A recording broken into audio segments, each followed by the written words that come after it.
Steady the heart, guide the light.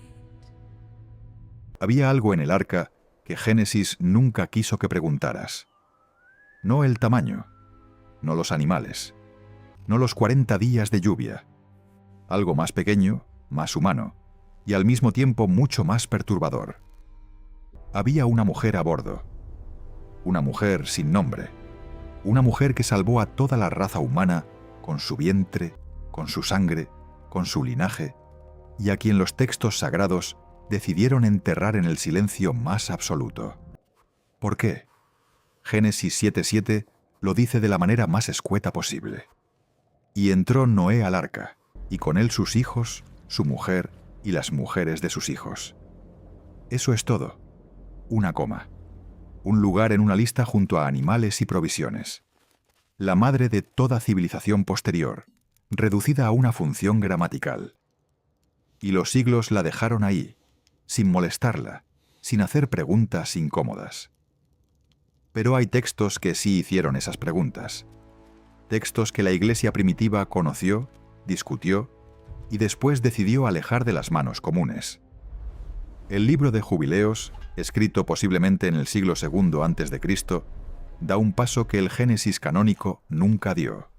Le entrega un nombre. Emzara, hija de Raquel, hijo de Matusalén. Esto no es invención medieval ni fantasía mística. Es parte de una tradición textual seria que los eruditos de los manuscritos del Mar Muerto conocen bien, porque fragmentos de Jubileos aparecieron en las cuevas de Qumrán, conservados junto a los textos más sagrados del judaísmo antiguo. Emzara. Detente un segundo con ese nombre. En hebreo, el prefijo em significa madre.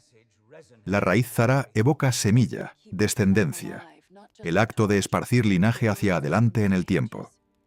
Su nombre es casi una declaración de propósito, la madre de la semilla. La mujer cuyo cuerpo era literalmente el contenedor de todo lo que vendría después. ¿Por qué entonces fue borrada? Aquí es donde el misterio empieza a volverse incómodo de verdad. Para entender lo que hay detrás del silencio sobre Emzara, tienes que entender el mundo en el que ella vivió. Y no el mundo de Génesis 6 tal como lo lees en una Biblia de hotel, sino el mundo que describe ese capítulo, cuando lo lees con los textos que lo rodeaban originalmente. Génesis 6:1 al 4 es uno de los pasajes más perturbadores y deliberadamente oscurecidos de toda la Escritura. Habla de los Benei Ha-Elohim, los hijos de Dios, que tomaron por esposas a las hijas de los hombres. El texto hebreo original usa ese término, Benei Ha-Elohim, no ángeles buenos, no metáforas poéticas. La tradición más antigua, incluida la que preserva el libro de Enoc, los identifica como seres celestiales que cruzaron una frontera que no debían cruzar. Y de esa unión nacieron los Nefilim. Génesis 6:4 los nombra. Había gigantes en la tierra en aquellos días, y también después que se llegaron los hijos de Dios a las hijas de los hombres, y les engendraron hijos. Estos fueron los héroes que desde la antigüedad fueron varones de renombre. El texto hebreo dice Giborim, guerreros poderosos, hombres de nombre. Y antes Nefilim, los caídos, los que fueron lanzados, o los que hicieron caer a otros. Depende de a quién le preguntes, y esa ambigüedad no es accidental. Ahora imagina la escena con cuidado. Emzara crece en ese mundo. Un mundo donde la frontera entre lo humano y lo sobrenatural ha sido violada de una manera tan sistemática que Dios mismo, según Génesis 6:6, se arrepintió de haber creado al hombre. El texto hebreo usa la palabra Vayinachem, un término que implica dolor profundo, duelo, el tipo de remordimiento que te parte por dentro. Dios estaba dolido. Y en medio de ese mundo fracturado, contaminado, cruzado de linajes que no debían mezclarse, había una mujer que sería elegida para ser la otra mitad del hombre justo. ¿Qué hacía a Emzara diferente? El libro de Jubileos no solo le da un nombre. Establece deliberadamente su genealogía dentro de la línea de Set. La línea que en la narrativa bíblica preserva el linaje de Adán hacia lo divino. Ella no viene de ningún lugar contaminado. Su sangre es específica. Su elección no es romántica ni casual. Es casi clínica en su precisión cósmica. Noé necesitaba una esposa cuyo linaje fuera tan intacto como el suyo. Génesis 6:9 lo dice de Noé usando la palabra tamim, que se traduce comúnmente como perfecto o íntegro, pero que en el hebreo antiguo también carga un significado físico. Sin mezcla, sin contaminación de sangre extraña. La pureza del linaje de Noé requería una contrapartida igualmente pura. Y aquí es donde todo comienza a escalar de una manera que ninguna clase dominical te ha contado. Si Emsara era seleccionada por la pureza de su sangre, y si esa selección era parte del plan de preservación del linaje humano original frente a la contaminación de los Nefilim, entonces Emsara no era solo la esposa de un hombre justo. Era la custodia de la información genética que el resto de la humanidad había perdido. Su cuerpo era el archivo. Su descendencia era la biblioteca viva de lo que el ser humano debía ser antes de que los Benei Ha-Elohim rompieran las reglas del cosmos. ¿Coincidencia que su nombre signifique madre de la semilla? El libro de Enoc, en sus capítulos dedicados a la historia de los vigilantes, pinta un cuadro que complementa todo esto de una manera que resulta casi difícil de mirar directamente. Los vigilantes, esos Benei Ha-Elohim, que descendieron sobre el monte Hermón, según Enoc 6:6, no solo tomaron esposas, enseñaron cosas. Enoc 8:1 al 3 enumera los conocimientos que transmitieron: la fabricación de armas, el arte del maquillaje y la seducción, la astrología, las raíces y plantas, los encantamientos. Conocimiento que transformó a la humanidad en algo que no debía ser todavía. Aceleró procesos que debían ser graduales. Corrompió no solo la carne, sino la orientación espiritual de la especie completa. Emsara vivió rodeada de esa civilización. La vio, la conoció. Y eligió, o fue elegida, para caminar en la dirección contraria. Hay una tradición rabínica, recogida en el Midrash Tanjuma y en otras fuentes del judaísmo tardío, que sugiere que las mujeres en el arca fueron sometidas a una separación ritual de sus esposos durante todo el diluvio. La razón que dan es honrar el duelo cósmico, no concebir en medio de la destrucción del mundo. Pero hay una capa más profunda en esa idea. Si el diluvio era una purificación, una especie de reinicio del código original, entonces el período dentro del arca era sagrado de una manera particular. Emsara y las otras mujeres no eran pasajeras. Eran el futuro en espera. Eran la semilla guardada fuera del invierno del juicio divino, lista para ser sembrada cuando la tierra volviera a ser tierra. Y entonces la puerta se abrió, y Emsara salió, y de su cuerpo nacería todo lo que conocemos. 3 mujeres salieron del arca.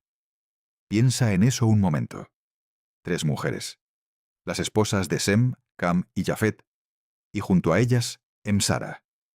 4 mujeres en total, 4 matrices, 4 linajes. Y de esas 4 mujeres, según la narrativa bíblica más literal que puedas leer, desciende cada ser humano que ha caminado sobre esta tierra desde entonces. Cada civilización, cada idioma, cada raza, cada imperio que se levantó y cayó, cada niño que nació en los últimos 4000 años de historia registrada. Todo salió de esas 4 mujeres, y no sabemos el nombre de ninguna de ellas en el texto canónico. Eso no es un olvido. Los olvidos no son tan sistemáticos. Eso es una decisión. Génesis 10 es conocido como la Tabla de las Naciones. Es uno de los capítulos más densos y aparentemente aburridos de toda la Biblia. Una lista interminable de nombres y descendencias que la mayoría de lectores hojea sin detenerse. Pero si lo lees con atención, con los ojos de alguien que está buscando lo que falta en lugar de lo que está, descubres algo que hiela la sangre. 70 naciones, 70 linajes, 70 ramas del árbol humano posterior al diluvio. Y todas, absolutamente todas, se trazan a través de los hijos varones. Sem engendró a, Cam engendró a, Jafet engendró a. Las mujeres no aparecen. Ni una vez. Ni siquiera como punto de partida de una línea secundaria. ¿Por qué importa esto? Importa porque en el mundo antiguo, en el mundo mesopotámico que rodeaba a Israel, el linaje materno era frecuentemente tan importante como el paterno, o más. Las tradiciones sumerias de Ur, la ciudad de la que según Génesis 11:31 partió el propio Abraham, rastreaban linajes reales a través de diosas madres y sacerdotisas. El código de Hammurabi, anterior a Moisés por varios siglos, reconocía derechos de herencia matrilineal en ciertos contextos. La idea de que sólo el padre transmite identidad, linaje y bendición es una construcción específica, un argumento teológico concreto, no una verdad universal de la antigüedad. Y ese argumento teológico necesitaba borrar a Emdara para sostenerse. Ahora todo encaja de una manera que incomoda. Si Emzara era la custodio del linaje puro, si su sangre era el componente femenino del Tamim de Noé, entonces reconocerla como figura activa en la transmisión del pacto crearía un problema enorme para la teología patriarcal que estructura los primeros libros de la Biblia, porque significaría que el pacto no viajó solo a través de Noé, viajó a través de los dos.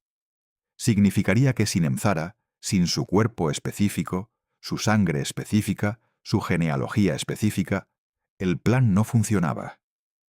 Y eso coloca a una mujer en el centro de la narrativa de salvación de una manera que los redactores del texto canónico, quienes trabajaron mayoritariamente en contextos masculinos y sacerdotales, no estaban dispuestos a sostener.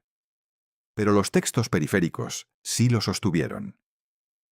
El libro de Jubileos, que ya mencionamos, no solo nombra a Emzara, sino que la describe participando activamente en la vida del arca. Hay tradiciones asociadas a este texto que la pintan como la encargada de organizar las provisiones, de mantener el orden entre las familias durante el encierro, de mediar entre sus hijos y sus nueras en los momentos de tensión. 150 días dentro de una estructura de madera en medio del fin del mundo. No era una pasajera pasiva, era la matriarca funcional de la única comunidad humana que quedaba sobre la tierra. Imagina ese peso un segundo. No hay nadie más. Afuera, el agua. Adentro, 8 personas, y el gemido de los animales y el crujido de la madera y la pregunta sin respuesta de cuándo va a terminar esto. Y Emzara sostiene eso. Lo contiene. Lo organiza. Porque así funciona una matriarca, no con decretos ni con visiones proféticas, sino con la labor invisible de mantener vivo lo que tiene que seguir vivo. Y aquí es donde las tradiciones paralelas del mundo antiguo empiezan a hablar de una manera que no puedes ignorar. La epopeya de Gilgamesh, ese texto sumerio acadio que precede al Génesis escrito en siglos y que contiene un relato del diluvio tan paralelo al bíblico que los académicos llevan 2 siglos debatiendo la relación entre ambos, tiene su propio personaje femenino en la historia del arca. Utnapishtim, el Noé mesopotámico, viaja con su esposa. Y en la versión más antigua del texto, en la tablilla 11 de la epopeya, es la esposa quien recibe junto a su marido la bendición de la inmortalidad de los dioses. Los dos, juntos. El texto acadio no tiene el mismo pudor que el Génesis canónico. Reconoce que la mujer que sobrevivió al diluvio no era un accesorio narrativo, era la otra mitad del milagro. Coincidencia que ambas tradiciones, la hebrea y la mesopotámica, describan el mismo evento con la misma estructura de pareja sobreviviente, pero una borre a la mujer y la otra la eleve. Eso no es coincidencia. Eso es elección editorial. Eso es teología con tijeras.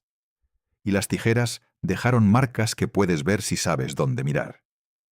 Hay un detalle en Génesis 8:16 que casi nadie detiene a examinar. Cuando Dios le ordena a Noé salir del arca después del diluvio, la instrucción es específica en su orden. Sal del arca tú, y tu mujer, y tus hijos, y las mujeres de tus hijos contigo. Primero Noé, luego su mujer, luego los hijos, luego las nueras. El orden no es casual en los textos del Antiguo Oriente Próximo. El orden refleja jerarquía y función, y en ese orden, la mujer de Noé, Emsara, ocupa el segundo lugar. No el quinto, no el último, el segundo. Inmediatamente después de su marido, antes que sus propios hijos varones. Eso es una señal de estatus que el texto preservó casi a pesar de sí mismo. Después de ese momento, Génesis no vuelve a mencionarla. Jamás. Noé planta una viña, se emborracha, ocurre el oscuro episodio de Cam que ha generado siglos de debate teológico y ha sido usado de maneras terribles para justificar racismo y opresión. Y en todo ese episodio, Emzara no aparece. Noé maldice a Canaán, hijo de Cam. Bendice a Sem y a Jafet. El mundo se reorganiza. Y la mujer que lo hizo posible no dice una palabra. No reacciona. No existe para el texto. Pero existió. Y lo que hizo dentro de ese arca, y lo que transmitió a través de su cuerpo en los años posteriores al diluvio, dejó una huella que ningún redactor pudo borrar completamente. Porque sus hijos poblaron el mundo. Y sus hijos tuvieron hijos. Y esos hijos construyeron las primeras ciudades del mundo nuevo. Levantaron los primeros altares, trazaron las primeras rutas comerciales entre Mesopotamia y Egipto, entre el mar interior y las costas del Mediterráneo. Todo lo que la humanidad haría en los siguientes 2000 años de historia, antes de Abraham, antes de Moisés, antes de David, todo eso pasó por el cuerpo de Emzara. Y el texto que debía recordarla eligió el silencio. Pero el silencio nunca es completo. Hay grietas en todo silencio bien construido. Pequeñas fisuras donde la luz se cuela a pesar de los que apagaron las velas. Y en el caso de Emzara, esas grietas están en los lugares más inesperados. Están en los textos que los concilios eclesiásticos debatieron durante siglos antes de decidir qué entraría al canon y qué quedaría fuera. Están en las tradiciones orales del judaísmo rabínico que se conservaron en el Talmud y los Midrashim. Están, sorprendentemente, en las tradiciones de pueblos que nunca leyeron la Biblia, y sin embargo, guardan memorias de una gran inundación y de una mujer que la sobrevivió. Detente un segundo con eso. Las tradiciones del diluvio no son exclusivas de Mesopotamia y del texto hebreo. Las encontramos en más de 200 culturas distintas alrededor del mundo. En los textos védicos de la India antigua, Manu sobrevive al diluvio advertido por un pez divino, y en algunas versiones de ese relato viaja con su esposa. En las tradiciones orales de los pueblos indígenas de América del Norte, hay relatos de una gran inundación donde una pareja humana es preservada por intervención divina. Los mayas registran en el Popol Vuh una destrucción de la humanidad por agua, un borrado y reinicio de la creación. En China, el relato de Gunyu y el Gran Diluvio tiene paralelismos estructurales que los arqueólogos mitológicos llevan décadas estudiando. ¿Por qué importa esto para Emsara? Importa porque cuando tantas culturas independientes guardan la memoria de una mujer que sobrevivió con su compañero al fin del mundo conocido, esa memoria no puede ser descartada como préstamo literario ni como coincidencia estructural. Apunta hacia algo más profundo. Apunta hacia una memoria colectiva de la especie. Una memoria que el texto canónico hebreo preservó a medias, guardando al hombre y borrando a la mujer, pero que otras tradiciones, sin el mismo aparato teológico patriarcal, conservaron de manera más completa. Y aquí es donde todo comienza a escalar hacia un territorio que las academias bíblicas convencionales raramente visitan. Existe un concepto en la tradición judía mística, conocido como zibug, que puede traducirse aproximadamente como unión de almas.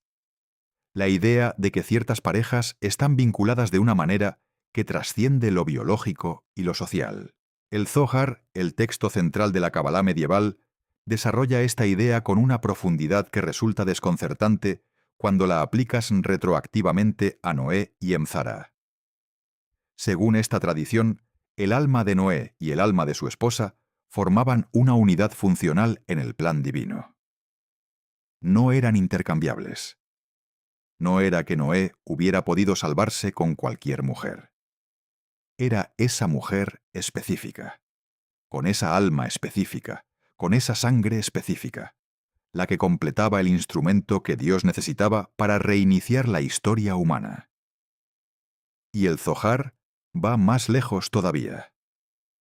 En Zohar, sección Noach, hay una lectura del arca que resulta casi imposible de escuchar sin que algo se mueva adentro. El arca, dice esta tradición, era una representación del mundo en miniatura. Cada par de animales representaba una fuerza del cosmos.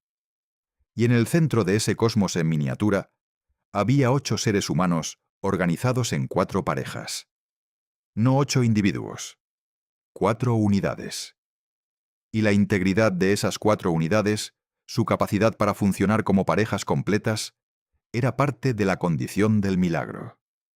El arca no era solo un barco, era un útero cósmico. Y Emzara, como la matriarca de esa estructura, era algo más que una pasajera con nombre. Era parte de la anatomía espiritual del vehículo de salvación. ¿Por qué la Biblia guarda silencio sobre todo esto? Porque reconocerlo habría cambiado todo. Habría significado que la salvación no fue un acto ejecutado por un hombre sobre su familia.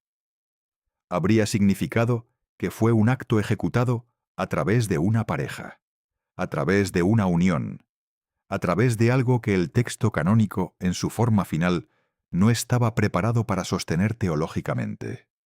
El sacerdocio levítico, que editó y compiló los textos del Pentateuco durante y después del exilio babilónico, esos escribas que trabajaron en Babilonia entre el siglo VII y el V a.C., construyeron una teología de la alianza que corría en línea masculina.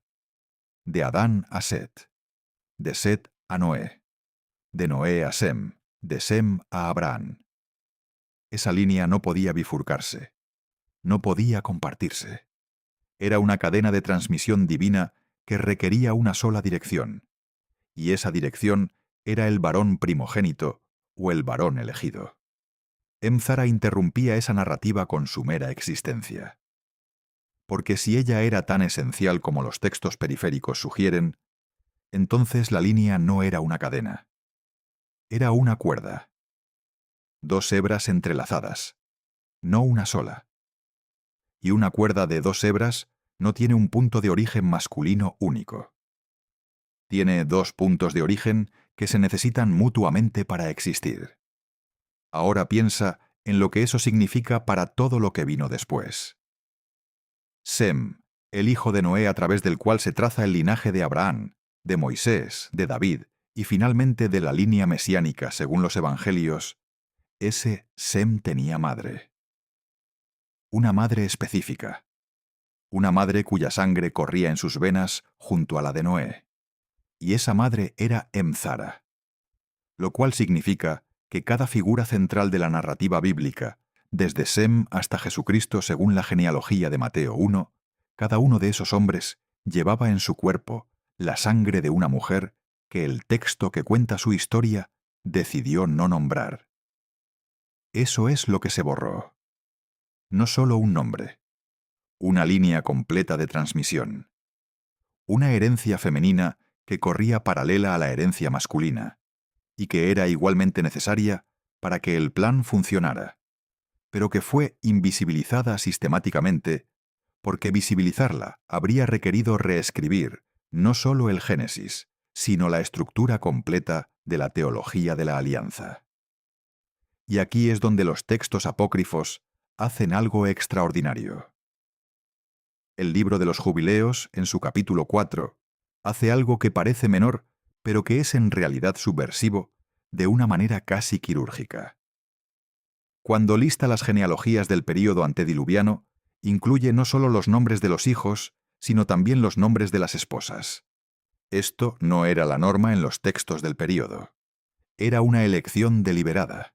El autor o autores de Jubileos, quienes claramente tenían acceso a tradiciones que el Génesis canónico no preservó, estaban haciendo un argumento implícito.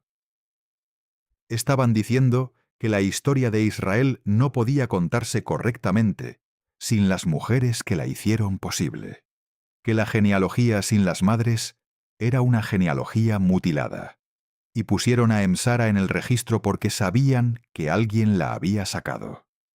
Hay un concepto en la crítica textual bíblica llamado la tendencia a la armonización.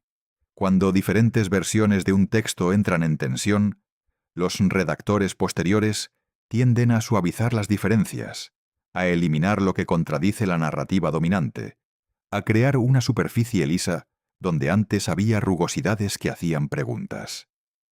El silencio sobre Emzara en el Génesis canónico es el resultado de esa armonización llevada al extremo. No es que no hubiera una tradición sobre ella. Es que había demasiadas tradiciones sobre ella, y algunas de esas tradiciones decían cosas que la teología oficial no podía absorber sin quebrarse. Entonces eligieron el silencio. Pero el silencio dejó la forma de lo que borró.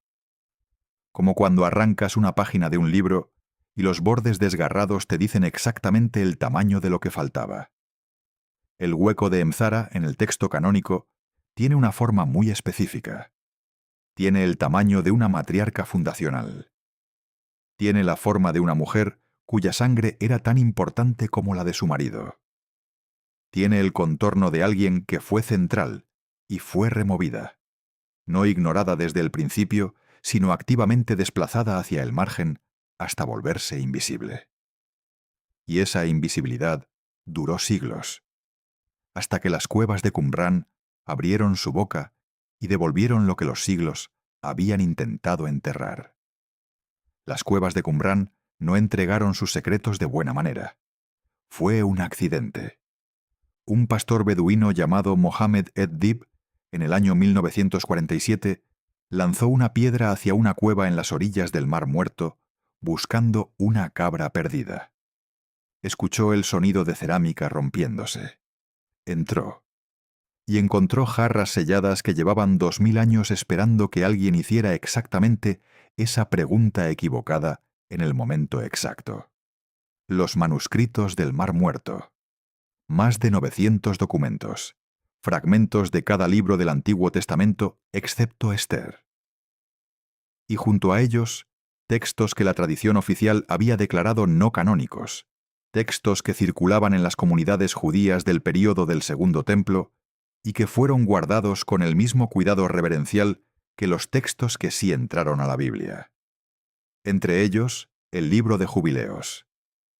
El texto que nombra a Emzara. Piensa en lo que eso significa. La comunidad que guardó esos textos, casi con certeza los esenios, esa secta judía ascética que vivía en el desierto de Judea y que copiaba y preservaba manuscritos con una dedicación monástica que no tiene paralelo en la antigüedad, esa comunidad consideraba el libro de Jubileos lo suficientemente sagrado como para preservarlo en múltiples copias. No era para ellos literatura periférica ni especulación teológica menor. Era parte del canon que definía su identidad y su comprensión del cosmos. Y ese texto guardaba el nombre de Emzara. Los esenios no eran ingenuos. No eran coleccionistas casuales de textos interesantes. Eran una comunidad que había roto con el sacerdocio del Templo de Jerusalén precisamente porque creían que ese sacerdocio había corrompido y distorsionado la tradición original, que había tomado decisiones editoriales y teológicas que traicionaban la revelación auténtica. que había armonizado lo que no debía armonizarse y borrado lo que no debía borrarse. Y en su exilio voluntario en el desierto, junto al mar más salado del mundo, preservaron lo que creían que el establishment religioso había intentado destruir. Coincidencia que entre esos textos preservados estuviera el nombre de la mujer del arca. No es coincidencia, es resistencia. Es un grupo de personas que entendió que cuando borras a una mujer del registro histórico, no estás simplificando una narrativa. Estás argumentando algo sobre el valor de las mujeres en la estructura del cosmos. Estás diciendo que su presencia era accidental, que su sangre era irrelevante, que su participación en los eventos más importantes de la historia sagrada era decorativa en el mejor caso y molesta en el peor. Y los esenios, con sus jarras selladas y sus cuevas secretas y su exilio elegido, dijeron que no, que el registro debía ser completo, que Emzara merecía estar en el texto. Y aquí es donde la historia de Emzara deja de ser solo una historia sobre el pasado. Porque lo que le pasó a ella, le ha pasado a incontables mujeres, en la transmisión de la memoria religiosa y cultural a través de los siglos. El mecanismo es siempre el mismo. Primero, la presencia activa y reconocida. Luego, la reducción gradual a función de apoyo. Luego, el nombre que desaparece. Luego, el silencio que se vuelve tan natural que nadie recuerda que hubo algo antes de él. No es una conspiración con reuniones secretas y decisiones explícitas. Es algo más difuso, y por eso más difícil de combatir. Es la acumulación de miles de decisiones pequeñas tomadas por miles de redactores y copistas y concilios y tradiciones orales, cada uno de los cuales encontró más conveniente, más ordenado, más teológicamente limpio, omitir a la mujer que incluirla. Y el resultado de todas esas decisiones pequeñas es un texto que le dice a cada mujer que lo lee que las mujeres no estaban en el centro de la historia sagrada, que su participación fue periférica, que Dios habló a los hombres y las mujeres esperaron en silencio a que los hombres transmitieran el mensaje. Pero Emzara estaba en el arca. Emzara sobrevivió el diluvio. Emzara puso su cuerpo entre la extinción de la especie humana y su continuación. Y sus descendientes, que son literalmente todos nosotros, según la narrativa bíblica, llevamos su sangre sin saber su nombre.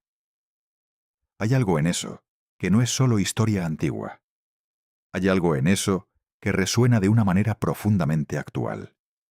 Vivimos en un momento en que los archivos se están abriendo, en que los textos que fueron marginados están siendo estudiados con una seriedad que antes se reservaba solo para el canon oficial, en que las preguntas que las generaciones anteriores consideraban irreverentes o peligrosas están siendo hechas con herramientas académicas rigurosas por historiadores, arqueólogos, filólogos y teólogos que no tienen miedo de lo que puedan encontrar. Los manuscritos del Mar Muerto llevan décadas siendo estudiados y todavía producen descubrimientos que reconfiguran nuestra comprensión de los orígenes del judaísmo y del cristianismo. Y cada vez que uno de esos descubrimientos sale a la luz, Emzara se vuelve un poco menos invisible. Porque los textos que la nombraban, los textos que preservaban su genealogía y su función y su lugar en el centro del relato del diluvio, esos textos sobrevivieron. Sobrevivieron en jarras de cerámica en cuevas del desierto. Sobrevivieron en tradiciones etíopes que preservaron el libro de Enoc cuando el mundo occidental lo olvidó.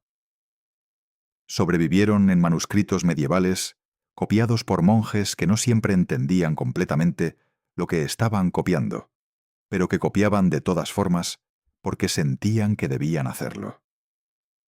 El silencio nunca fue completo, solo fue muy, muy largo. Y ahora que se está rompiendo, la pregunta que Emzara nos hace no es solo una pregunta sobre ella. Es una pregunta sobre todos los silencios que hemos heredado sin cuestionarlos.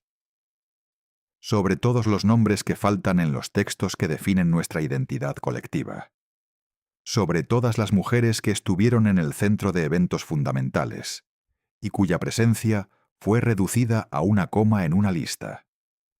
¿Cuántas Emzaras hay todavía enterradas en el silencio de los textos que leemos sin hacer preguntas? La respuesta a esa pregunta es incómoda. Es más incómoda que cualquier misterio bíblico sobre ángeles caídos, o gigantes antediluvianos o diluvios cósmicos. Porque esos misterios hablan de un pasado remoto y sobrenatural, que podemos contemplar con la distancia segura de quien estudia lo extraño y lo antiguo. Pero el mecanismo que borró a Emsara no es remoto ni sobrenatural. Es humano, es editorial. Es la decisión de quien importa lo suficiente como para ser recordado. Y esa decisión se sigue tomando hoy. En los libros de historia que deciden qué mujeres merecen un capítulo y cuáles merecen una nota al pie. En las tradiciones religiosas que todavía debaten si las mujeres pueden hablar desde el altar. En las narrativas culturales que celebran a los fundadores varones de las naciones y dejan en el anonimato a las mujeres sin cuyas decisiones esos fundadores no habrían sobrevivido la noche. Emzara sobrevivió el fin del mundo. Mantuvo viva la única comunidad humana que quedaba sobre la tierra durante 150 días de oscuridad y agua y terror y silencio. Transmitió a través de su cuerpo la sangre que haría posible todo lo que vino después. Y el texto que cuenta esa historia le dio una coma. Pero las cuevas del desierto guardaron su nombre. Y ahora tú lo sabes. Y el conocimiento de un nombre que fue borrado es siempre, en alguna medida, un acto de restauración. No deshace el silencio de los siglos, pero lo interrumpe. Le dice al silencio que no fue tan completo como creía, que hay algo que sobrevivió a pesar de él. Emzara, madre de la semilla, la mujer que el arca no podía haber funcionado sin ella, y que la Biblia decidió que no necesitabas conocer. Ahora la conoces. Y eso cambia algo. No en el texto antiguo, que seguirá siendo lo que es, con sus silencios y sus omisiones y sus decisiones editoriales de hace 2500 años. Cambia algo en la manera en que lees ese texto, en la manera en que escuchas lo que no se dice, en la conciencia de que cada silencio en un registro histórico tiene una forma, y esa forma es el contorno exacto de lo que fue removido. Lee el silencio. Ahí, en ese espacio entre las palabras de Génesis 7:7, donde debería haber un nombre y hay solo una función gramatical, ahí está Emzara, esperando que alguien hiciera la pregunta correcta, esperando que alguien lanzara una piedra hacia la cueva equivocada, esperando que el silencio encontrara finalmente su límite. Ese límite eres tú, leyendo esto ahora mismo, sabiendo un nombre que los siglos intentaron borrar. La historia que no debía recordarse acaba de ser recordada.